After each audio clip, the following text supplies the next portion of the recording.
Olá, heróis da fé! Sejam muito bem-vindos ao nosso canal. Hoje vamos viajar no tempo, lá para o ano de 445 a.C., para uma história de coragem, fé e reconstrução que ecoa até os nossos dias. Imaginem Jerusalém, a cidade santa, com seus muros em ruínas, totalmente exposta, um retrato perfeito de uma alma vulnerável aos ataques das trevas, sem proteção, sem identidade. Mas é exatamente no meio do caos que Deus levanta um herói improvável. A Pérsia, uma superpotência da época, no palácio do rei Artaxerxes, servia um homem chamado Neemias. Ele era o copeiro do rei, uma posição de extrema confiança, mas seu coração estava a centenas de quilômetros dali em Jerusalém, quando ele recebe a notícia do estado de sua cidade. A Bíblia nos conta no capítulo 1 de seu livro que ele se assentou, chorou, lamentou por dias, jejuou e orou perante o Deus dos céus. Ele não ficou indiferente à dor do seu povo. A dor de Jerusalém se tornou a sua dor pessoal. Essa não era uma simples tristeza, era uma dor que gerou ação, uma intercessão poderosa que moveu o coração de Deus. Quantas vezes nós vemos uma situação difícil, uma muralha caída na nossa vida, na nossa família ou na nossa nação e apenas lamentamos? Neemias nos ensina a primeira lição: transforme sua lamentação em oração. Leve o problema para a única pessoa que pode realmente resolvê-lo. A oração de Neemias não foi superficial. Ele confessou os pecados do povo, reconheceu a justiça de Deus, mas se agarrou nas promessas divinas. Ele lembrou a Deus de sua aliança, de seu poder para restaurar. E então o milagre começa a acontecer. Neemias, com um coração ainda pesado, mas cheio de fé, se apresenta diante do rei Artaxerxes. O rei, percebendo sua tristeza, pergunta o que está acontecendo.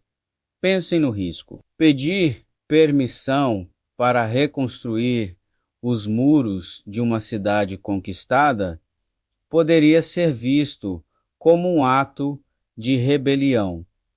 Neemias poderia ter perdido a cabeça, literalmente. Mas antes de responder, ele faz algo crucial.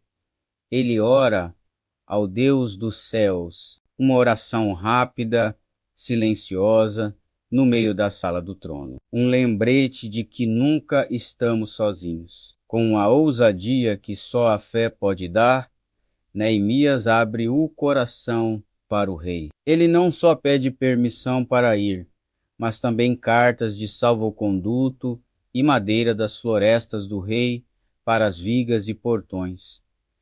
E o que acontece? O rei concede tudo, como diz Neemias no capítulo 2, versículo 8, segundo a boa mão de Deus sobre mim. Deus não apenas nos dá a visão, ele provê os recursos. Quando caminhamos em seus propósitos, as portas se abrem de maneiras que nunca poderíamos imaginar. Neemias chega a Jerusalém, mas ele não faz um grande anúncio, ele não busca os holofotes. À noite, secretamente, ele monta seu animal e inspeciona pessoalmente os muros destruídos, os portões queimados pelo fogo. Ele avalia a dimensão do desafio com seus próprios olhos. Um líder de verdade não lidera de longe. Ele vai para o campo de batalha,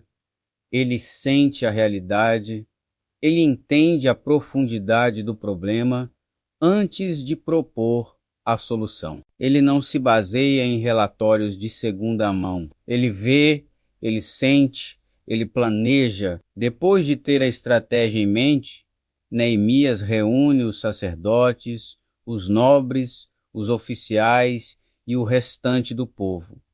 Agora sim era a hora de agir. Ele compartilha a visão, testemunha como a boa mão de Deus esteve com ele e como o rei o apoiou. Ele não apenas aponta o problema, as ruínas, mas apresenta a solução e a provisão divina. E então ele lança o desafio com uma das frases mais poderosas da Bíblia: Vinde, pois, e reedifiquemos o muro de Jerusalém, para que não estejamos mais em opróbrio. A resposta do povo é imediata e unânime: levantemo-nos e edifiquemos. Eles fortaleceram as suas mãos para o bem. A visão de um homem contagiou uma nação inteira. A fé de Neemias acendeu a chama da esperança em um povo que vivia desolado. Isso nos mostra o poder de uma liderança inspirada por Deus. Um líder que ora, planeja e age com coragem pode mobilizar pessoas para realizar o impossível. Mas, meus amigos, sempre que uma grande obra de Deus começa, o inimigo se levanta. E essa história não é diferente. Assim que a reconstrução começa, surgem os vilões: Sambalate, o Horonita, Tobias, o Amonita, e Gesem, o árabe. A Bíblia diz que lhes pareceu mal que alguém viesse para procurar o bem dos filhos de Israel. Eles representam as forças das trevas, as vozes do desânimo, do escárnio e da oposição que tentam paralisar todo o avanço do reino de Deus. Eles começam zombando, ridicularizando. O que fazem estes fracos judeus? Permitir-se-á que sacrifiquem, acabarão a obra num só dia, queimarão as pedras dos montes de pó, estando elas queimadas. Eles tentam diminuir a obra, menosprezar os construtores, plantar a semente da dúvida. Quantas vezes você já começou um projeto para Deus e ouviu vozes assim? Vozes que dizem que você é fraco, que seus recursos são poucos, que seu sonho é impossível. Essa é uma tática antiga do inimigo. Como Neemias reage? Ele discute? Ele tenta se justificar? Não, ele leva o problema para Deus em oração e continua trabalhando. A obra não para por causa da zombaria. E à medida que os muros sobem e as brechas começam a ser fechadas, a oposição se intensifica. A zombaria se transforma em ira e em conspiração para atacar Jerusalém e criar confusão. Eles planejam uma guerra. É nesse ponto que vemos a genialidade estratégica de Neemias, guiada por Deus. Ele combina oração e ação. Ele diz no capítulo 4: Porém, nós oramos ao nosso Deus e pusemos uma guarda contra eles, de dia e de noite, fé e vigilância, oração e trabalho.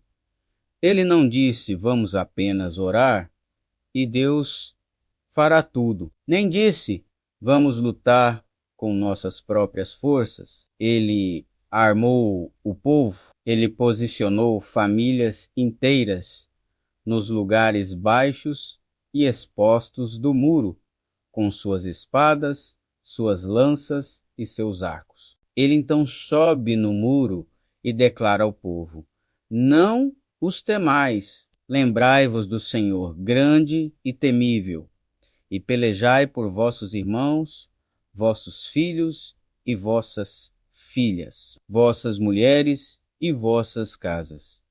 Que chamado à batalha! Ele os lembra de quem eles são e para quem eles lutam. A motivação não era apenas construir um muro de pedra, mas proteger o futuro, proteger a família, proteger a herança espiritual da nação. E aqui está a chave: eles trabalhavam com uma mão na ferramenta e a outra segurando a arma. O pedreiro, o carpinteiro, o transportador, todos estavam prontos para a batalha. Isso é uma imagem poderosa para nós hoje, em tudo o que fazemos para o reino, seja na nossa profissão, na nossa igreja, na nossa família, devemos estar construindo com uma mão e com a outra, segurando a espada do Espírito, que é a palavra de Deus, prontos para lutar a boa luta da fé. A reconstrução dos muros de Jerusalém